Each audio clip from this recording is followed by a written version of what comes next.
Olá, pessoal. Bom dia, boa tarde ou boa noite. A aula hoje é sobre hormônios vegetais. Então, até agora, vocês puderam perceber que o crescimento e o desenvolvimento da planta é influenciado muito por fatores externos, né? Esses fatores afetam esses processos. Dentre eles, a gente tem aí a luz, o dióxido de carbono, a água, os minerais, temperatura, dentre outros. Só que existem fatores internos aí, que são basicamente químicos, que também estão envolvidos nesse processo, que são conhecidos como hormônios vegetais ou fito-hormônios, que são substâncias químicas que vão atuar nos processos de divisão, alongamento e diferenciação celular. Os hormônios vegetais são substâncias orgânicas que podem atuar diretamente ou não sobre os tecidos que os produziram, ou também podem ser transportados a outros tecidos, produzindo respostas fisiológicas específicas. Dentre essas respostas, nós temos o crescimento, a floração, o amadurecimento de fruto. Então, esses hormônios são reguladores químicos que dependem não só da sua composição química, mas também de que haja uma percepção deles pelos tecidos-alvo. E como é que ocorre, então, essa percepção? Lá na membrana plasmática existem receptores, geralmente proteínas, que estão ancoradas na membrana e conseguem se ligar a esse hormônio. Quando ocorre essa ligação, surge então a cascata de sinalização dentro da célula, que é promovida por mensageiros secundários e que leva à ativação de respostas celulares. Mas além dessa necessidade da percepção, o efeito do hormônio vai depender muito do local em que ele estiver atuando, da sua concentração e também da época de desenvolvimento do tecido. Então, a resposta vai diferir muito de acordo com esses três parâmetros aí. Dentre os hormônios vegetais, um dos mais conhecidos aí são as auxinas, que estão relacionadas à regulação do crescimento. A auxina mais abundante e conhecida é o ácido hidrolilacético, o AIA. Em geral, a biossíntese do AIA está associada a locais de divisão celular rápida, como, por exemplo, o meristema apical do caule, folhas jovens, frutos em desenvolvimento, sementes, que são aí os centros primários de sua produção. Mas esse hormônio também pode ser produzido em folhas maduras e ápices radiculares. Um exemplo clássico da atuação do AIA é esse aí que vocês estão vendo na imagem, da curvatura, do alongamento celular em direção à fonte luminosa. Então, quando a planta ela está sobre uma luz, aí, uma intensidade de luz constante, ela tende a crescer na vertical. Mas se a gente muda essa densidade luminosa para um dos lados só, vai ocorrer uma curvatura do ápice aí caulinar em direção à fonte luminosa, Por que ocorre essa curvatura, Porque essas moléculas de AIA, elas vão para o lado oposto, ao lado da luz, se concentram nesse lado oposto, promovem o alongamento celular e, consequentemente, essa curvatura aí do ápice. Então, esse é um exemplo clássico da atuação das auxinas. Outras características que a gente tem que entender desses hormônios é que eles são transportados polarmente. Esse transporte se faz unidirecionalmente do ápice, lá das folhas, para a base da planta. No entanto, existe também um transporte apolar, que se dá aí das folhas maduras para as outras partes da planta via floema. A atuação desse hormônio é em pequeníssima quantidade, em ordem aí de milionésimos de miligrama, estimulando o crescimento. Ou seja, não precisa de uma alta quantidade para que ocorra a estimulação aí nas células por esse hormônio. E a gente agora vai entender o porquê da concentração depender muito das respostas do hormônio aí, A concentração está direcionada ao tipo de resposta que esse hormônio vai causar. Por exemplo, olhando aí na imagem, uma dose ótima do AIA para estimular aí o crescimento do caule pode inibir o crescimento da raiz. Ou seja, a raiz e o caule de uma mesma planta, o mesmo indivíduo aí vai reagir diferentemente ao mesmo hormônio. Ou seja, o local também vai fazer com que a atuação seja diferente. A dose ótima para o crescimento do caule é inibitória para o crescimento da raiz. E a gente vai ver que também vai inibir o crescimento das gemas laterais. Então, os efeitos fisiológicos da auxina na planta vão envolver também a dominância apical.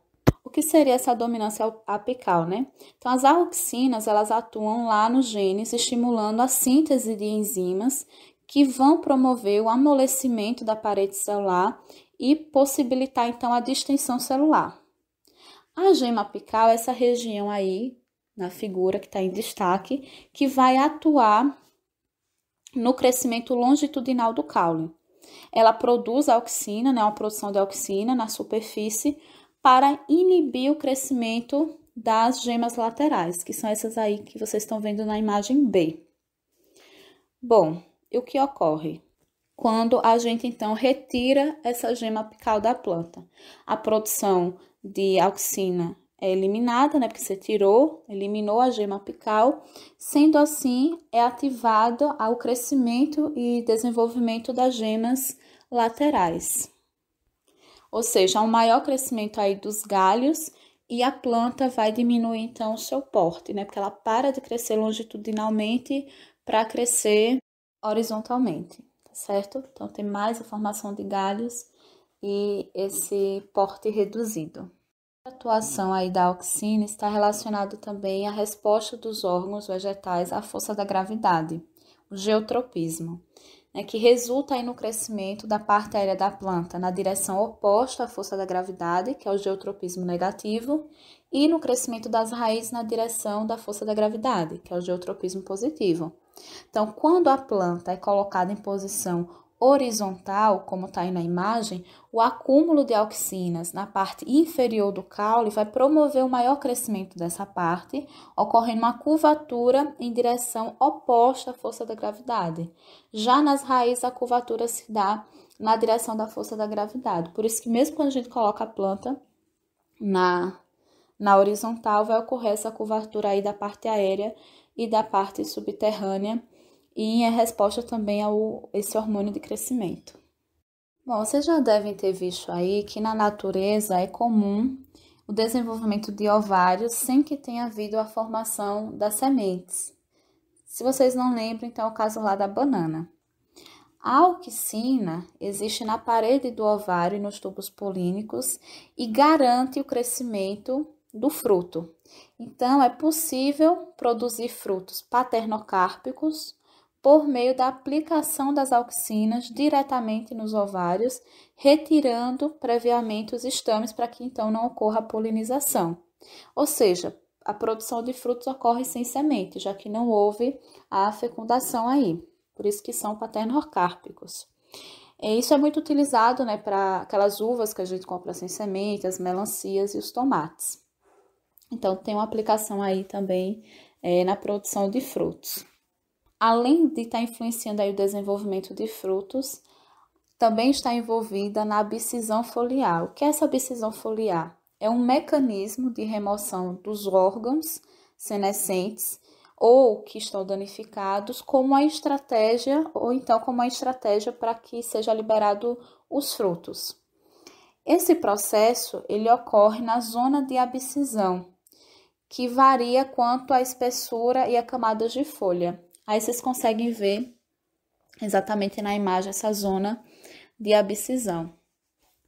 O que acontece é que nas folhas jovens, né, os níveis das auxinas são altos e vão diminuindo gradualmente até quase desaparecerem lá nas folhas senescentes, que estão nesse processo de remoção, né, de abscisão.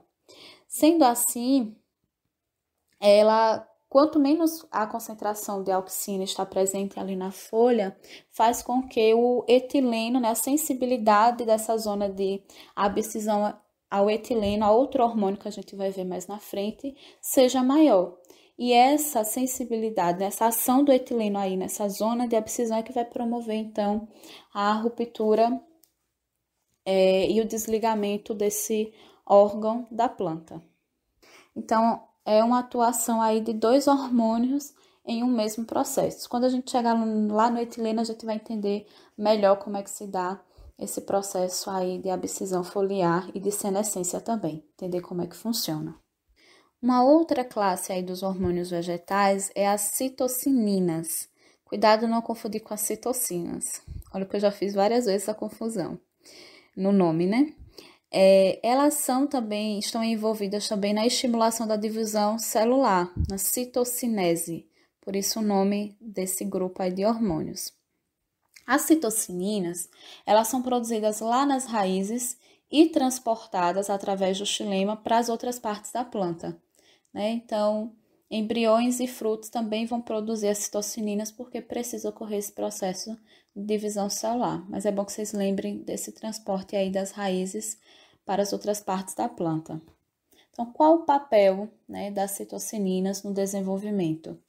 Então, quando nós pegamos um fragmento, por exemplo, de uma planta, né, um pedaço lá do parênquima, e a gente coloca esse fragmento em um meio de cultura contendo todos os nutrientes que são essenciais para a planta se desenvolver.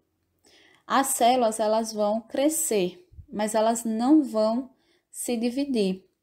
No momento que a gente adicionar a citocinina nesse meio de cultura, nada vai acontecer. Mas se a gente adiciona a auxina, as células passam a se dividir e começam a se diferenciar em diversos órgãos da planta.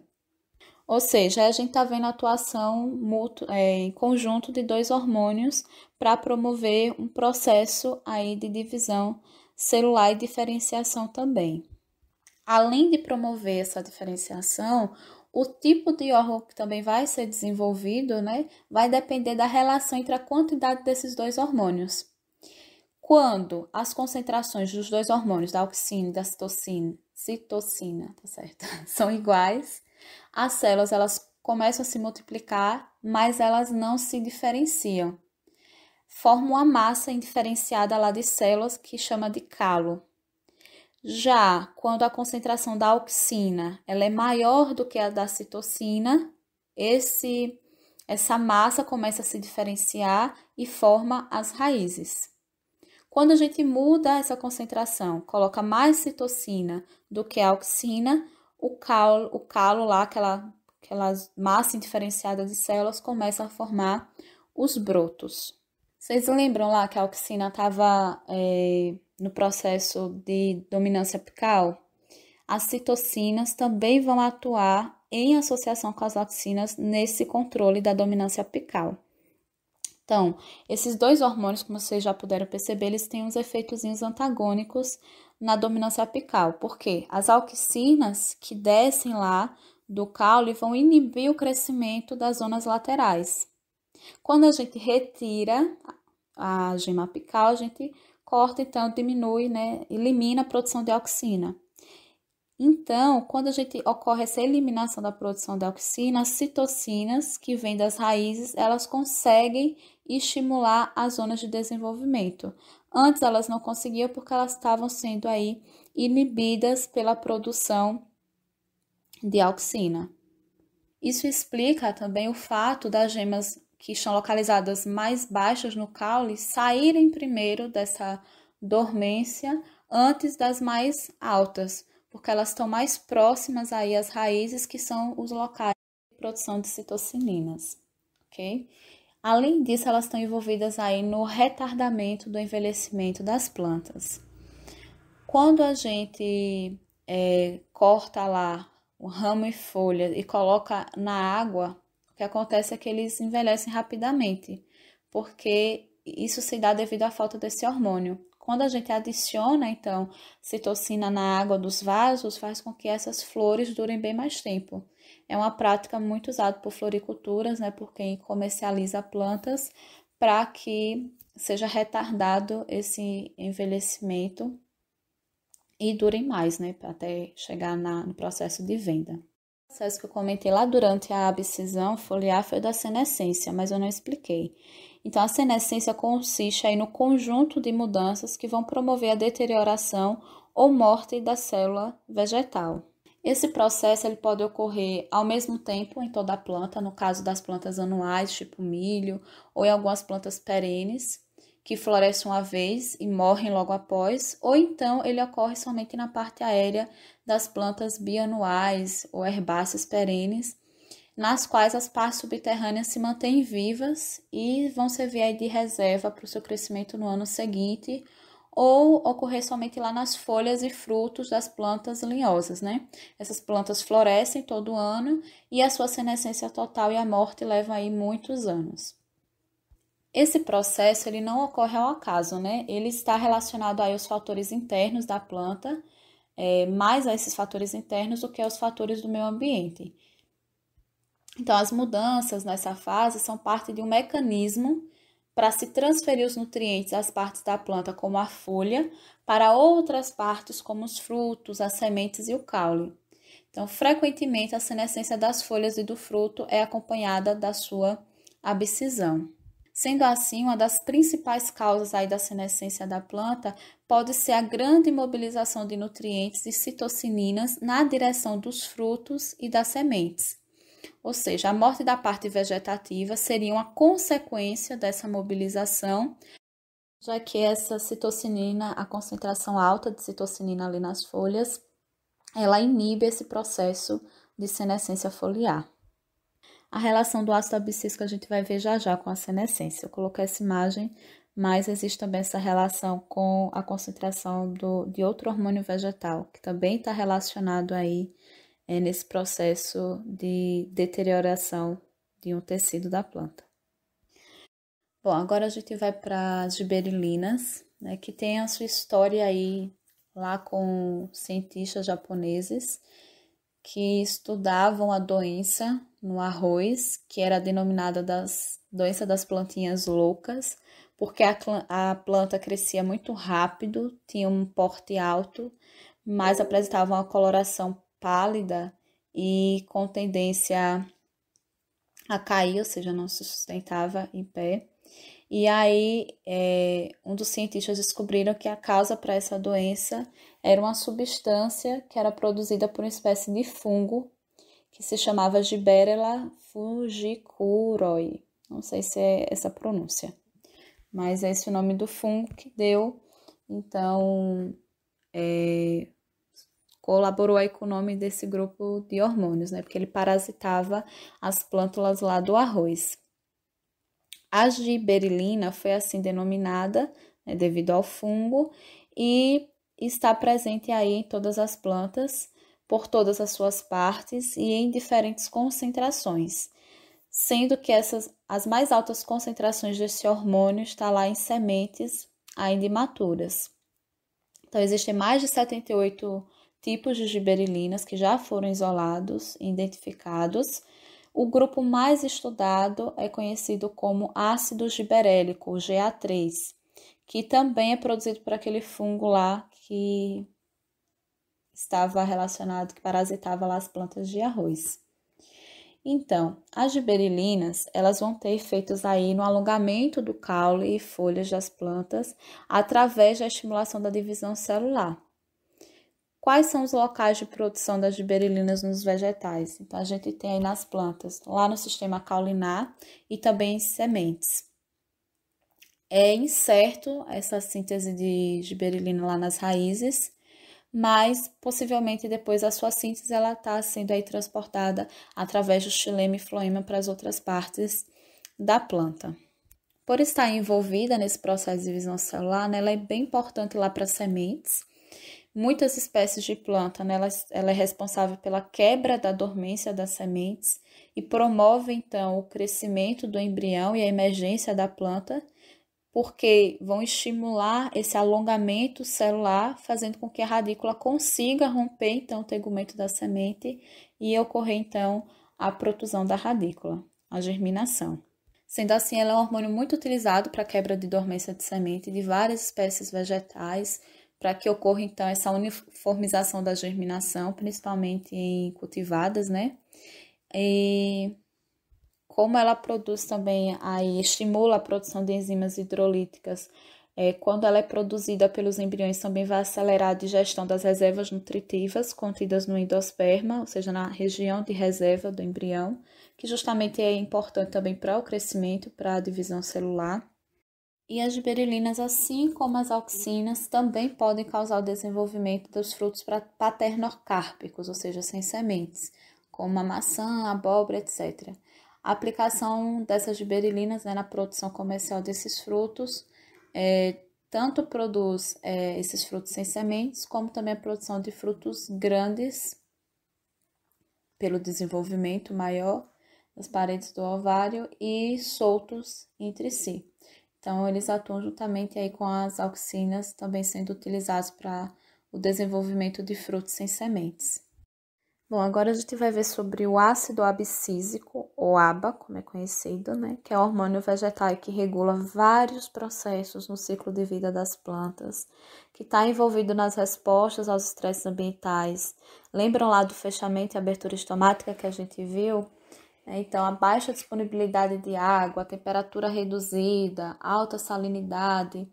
Além disso, ele desempenha também uma função importante no desenvolvimento e na germinação de sementes.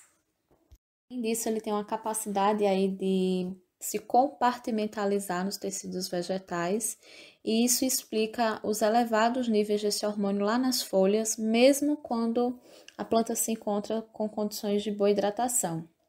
Então, a gente viu que o ABA está envolvido aí com a proteção contra o estresse hídrico, e existe um mecanismo, então, de comunicação entre a raiz e a parte aérea, quando algum tipo de estresse ali é imposto naquele meio. Então, as raízes ali que estão localizadas nas camadas superficiais do solo, elas seriam as que estariam responsáveis pela percepção do déficit hídrico, estimulando assim a síntese de ABA nesses órgãos, e o transporte desse hormônio para a parte aérea ocorreria então através do xilema e provocaria, como a gente já viu lá na aula da fisiologia dos estômatos, o fechamento estomático, reduzindo assim a perda de água por transpiração. Já lá nas raízes mais profundas, né, em contato com regiões ainda mais úmidas do solo, a manutenção e absorção de água continuaria mantendo então a turgescência dessas células. Mas nem sempre é um aumento de concentração que ocorre em resposta a um estresse hídrico, pode ser também um aumento na sensibilidade dos tecidos ao hormônio ou na redistribuição e síntese desse hormônio dentro das folhas. Então, além dessa proteção ao estresse hídrico, o ABA também está envolvido em processos importantes do desenvolvimento das sementes, no qual lá na fase, no início da fase de maturação, ocorre um aumento da produção do ABA, que vai levar esse aumento ao acúmulo de substâncias aí de reservas. Isso é importante para a aquisição da tolerância à dessecação, já que esse aumento desse hormônio vai promover a expressão de genes de proteínas que estão relacionadas com a proteção à dessecação, além de promover a perda de água, né, pela semente, que vai gerar, então, fazer com que ela seja dispersa, né, com baixo teor de água e passe pela terceira fase de desenvolvimento, que é a fase de dessecação, fazendo com que essas sementes, após a dispersão, elas consigam ser tolerantes à perda de água para o meio. Ainda lá durante o desenvolvimento, né, outro efeito do ABA é durante a embriogênese para evitar a viviparidade, ou seja, a germinação precoce do embrião ainda dentro do fruto, né, ainda conectado à planta-mãe. Mas em casos, né, que esses embriões aí têm alguma deficiência nessa produção de ABA, pode ocorrer a germinação, isso pode ser até uma estratégia, como vocês estão vendo aí na imagem com a planta de mangue, que acaba germinando ainda presa ao fruto. É uma estratégia porque essa semente ela iria ser dispersa num ambiente de alta salinidade, que tem um potencial hídrico muito baixo. Então, ela ser dispersa, né, já germinada, já vai ajudar aí no processo de estabelecimento, dando mais vantagem do que se ela fosse dispersa ainda antes da germinação em um ambiente com tão baixa disponibilidade hídrica devido aos altos níveis de sais que são dissolvidos no meio. Então, é uma estratégia dessa planta a viviparidade. Apesar de que nas outras espécies, né, o aba sirva aí como controlador para que não ocorra essa germinação antes da dispersão pela planta mãe das sementes. Mas em casos que ocorra alguma falha na expressão do aba nas sementes, pode sim fazer com que essas sementes acabem ainda germinando dentro dos frutos. É óbvio que existem muitas funções do aba, como dos outros hormônios também, mas pelo tempo mesmo, cada hormônio desse é um capítulo inteiro lá no livro, né, do Kerbal, que vocês têm acesso. Então, tem as vias de biossíntese desse hormônio, as diferentes formas de identificação e de atuação nas células, e as funções também, mas infelizmente não dá para fazer tudo em uma aula só, como a gente tem a aula de hormônios. Então, estou sintetizando as principais funções fisiológicas aqui do hormônio, mas é interessante que vocês deem uma lidinha nos capítulos para conseguir ver as outras. Então, tem muitas outras funções que, infelizmente, pelo tempo a gente não consegue, porque senão passaria aqui mais de 5 horas só falando das demais funções de cada hormônio, né? Bom, agora a gente vai ver, então, o etileno. Esse hormônio etileno, ele é de natureza gasosa. Ele é um hidrocarboneto que regula o crescimento e atua, né, como hormônio. A produção dele na planta ocorre praticamente em todas as células, mas vai se tornar mais abundante aí nas flores após a polinização e também nos frutos em amadurecimento. Sua síntese também vai se verificar em células danificadas. Então, se a gente faz um corte no fruto, por exemplo, lá, a gente vê que esse corte logo ele fica amarronzado, né? O amadurecimento na área do fruto daquele corte é maior, porque há uma síntese maior desse hormônio naquele local ali que foi danificado. Vocês já devem ter observado, né, que ao colocar uma banana madura junto com outras que estão verdes, ocorre um aceleramento do amadurecimento das outras. Por que isso é possível, né? Isso só é possível devido a essa natureza gasosa do etileno, que se desprende ali das bananas maduras e consegue atuar, então, amadurecendo aquelas que ainda estão verdes. Então, uma das principais funções aí do etileno é participar do amadurecimento dos frutos. Então, dentre as estratégias para que esse amadurecimento ele seja retardado, inibido, é armazenar os frutos em câmeras onde é evitado o acúmulo do etileno no ar, né? Então, esse acúmulo pode ser evitado através da utilização do gás carbônico. É um gás que antagoniza o efeito do etileno, né, ou impedindo a oxigenação dos frutos, porque um baixo nível de oxigênio reduz essa taxa de etileno também e, consequentemente, retarda nesse amadurecimento. Eu falei lá no início da aula que o etileno também estava envolvido com a abscisão das folhas e frutos, né? Esse processo, ele começa com a redução lá do teor da auxina, do AIA, da folha. E ele é seguida pela produção do etileno. Então, o etileno vai estimular a síntese de uma enzima, a celulase, que digere as paredes celulósicas na região de abscisão lá do pecíolo. Nessa região, então, vai surgir um meristema de abscisão, em que as células derivadas, né, vão formar como se fosse uma cicatriz que fechará a lacuna produzida com a queda da folha, porque é uma zona que agora está bem sensível, né? Então, o peso da folha ou do fruto promove, então, o seu desligamento ali da planta, a abscisão, né? E vocês podem ver esse passo a passo aí na imagem, né? A auxina prevenindo a produção dessas enzimas de celulase. Quando ocorre a diminuição na produção da auxina, o etileno então vai atuar aí estimulando a ação da celulase na zona de abscisão, o que faz com que haja essa sensibilização dessas células, porque está degradando as paredes celulares e ocorra a separação aí desse órgão da planta. Bom, quanto ao amadurecimento dos frutos, a gente vai ter aí diferenças entre frutos que são denominados de climatéricos e não climatéricos. Esses frutos climatéricos são aqueles que, quando chega lá no final do período da maturação, eles têm um aumento na sua taxa respiratória que promove um aumento na produção de etileno. Ou seja, ocorre um amadurecimento muito rápido devido a essas altas taxas respiratórias do fruto. Então, para que haja um melhor manejo, eles geralmente são colhidos verdes para ter mais tempo aí até que, por exemplo, o produtor consiga vendê-los. É o caso da banana, da maçã, da manga. Já os frutos não climatéricos, se vocês olharem aí na imagem, eles apresentam uma taxa respiratória mais lenta, e essa taxa respiratória mais lenta diminui, então, a concentração, né, as taxas de etileno, permitindo com que eles possam ser colhidos aí até maduros, até no início aí do seu amadurecimento, sem que haja muita perda, né? Sempre que eles amadureçam muito rápido devido a essa manutenção constante da taxa de etileno.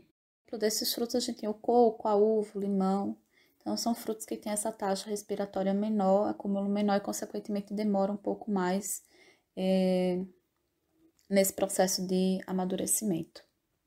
Bom, pessoal, esse foi um resumo, como eu falei, né, das principais funções fisiológicas desses 5 grupos de hormônios, porque existem mais, né, hormônios, mas a gente dá um enfoque nesses 5. Eu adoro essa imagem pelo resumo que ela faz, né, das funções de cada um dos hormônios, mas o interessante é lembrar dessa atuação, às vezes, conjunta de mais de um hormônio, né, atuando no mesmo processo. A senescência é um dos que eu acho que tem mais hormônios aí envolvidos, mas a gente tem outros processos que tem, tipo, crescimento também, que tem as citocininas, as giberelinas, as auxinas.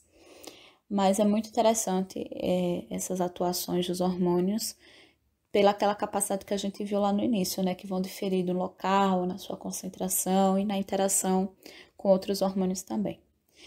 Então, a aula foi essa hoje, a gente finaliza, então, as aulas de hormônio. Eu não sei se vai ter uma aula de nutrição mineral, mas a gente vê lá no grupo e fica para tirar as dúvidas na sexta.